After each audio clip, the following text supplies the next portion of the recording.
Donc en fait, ils font des détections en jeunes et ils sont repérés au niveau départemental. Ils intègrent des groupes départementaux, ils font des tournois ou des matchs. À la suite de ça, c'est national, etc., etc. Et puis après, ils rentrent dans des centres de formation à partir de petits, pour ensuite intégrer des groupes pro, quoi. Alors des jeunes qui sont pas forcément repérés ou qui sortent pas forcément pro. Après, il y a des catégories intermédiaires en dessous où maintenant on arrive quand même à gagner sa vie, même en amateur. Et après, il y a des filières, ils peuvent être entraîneurs, éducateurs.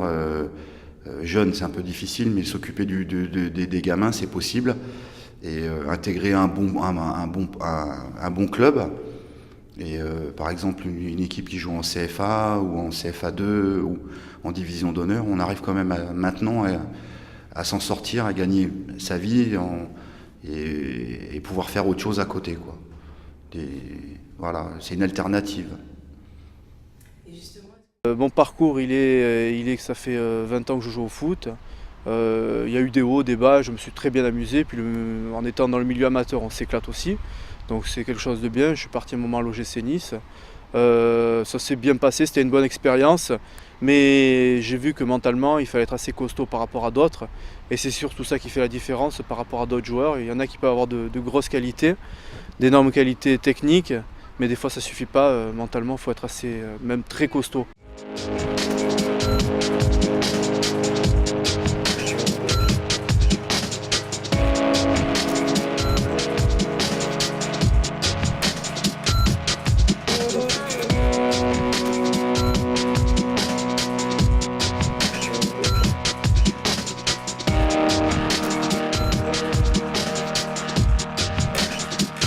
Bonjour, pouvez-vous vous présenter?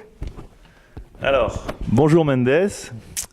Alors, je m'appelle Eric Roy. Je suis aujourd'hui le directeur du développement de l'OGC Nice Côte d'Azur. Tu sais ce que c'est l'OGC Nice Côte d'Azur? Donc, le club de football de la ville de Nice, bien sûr. Pour me présenter, je vais peut-être parler aussi de ma première carrière, parce qu'avant d'être dans les bureaux et dans l'administratif, on va dire au club, j'étais sur les terrains. Donc, j'étais joueur professionnel de 1988, qui a été mon premier match en professionnel, jusqu'en 2004, donc une assez longue carrière. Quelle qualité faut-il avoir pour devenir footballeur? Alors, quelle qualité et quelles compétences faut-il avoir pour devenir footballeur professionnel? Je crois que la première qualité, je crois que c'est déjà d'être passionné. Quand il est évident, on prend un petit peu d'âge, que dès 14-15 ans, on commence à être opéré par des centres de formation et qu'on a la chance d'y entrer.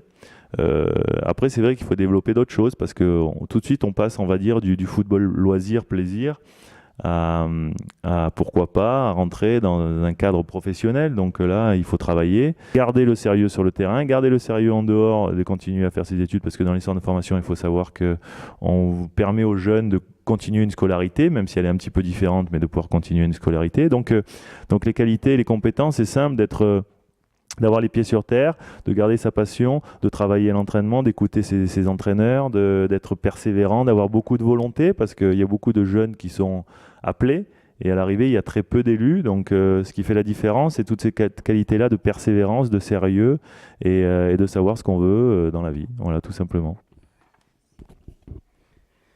Combien d'heures un joueur s'entraîne-t-il chaque jour? Alors, combien d'heures par jour un joueur s'entraîne-t-il? Alors, c'est vrai que ça varie beaucoup quand on est en formation, quand on a 14, 15, 16 ans et quand on est joueur professionnel.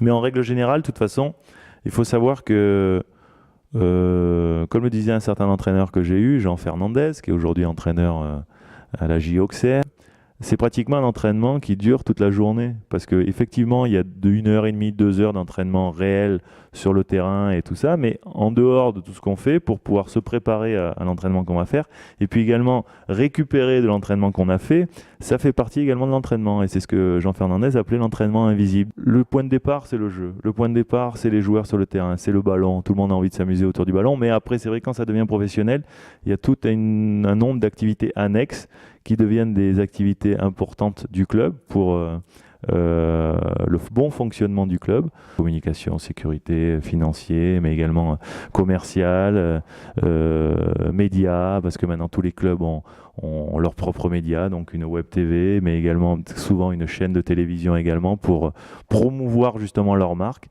Donc voilà, nous l'OGC Nice, on est encore loin de tous ces clubs-là, mais on essaie de grandir petit à petit et c'est des belles perspectives.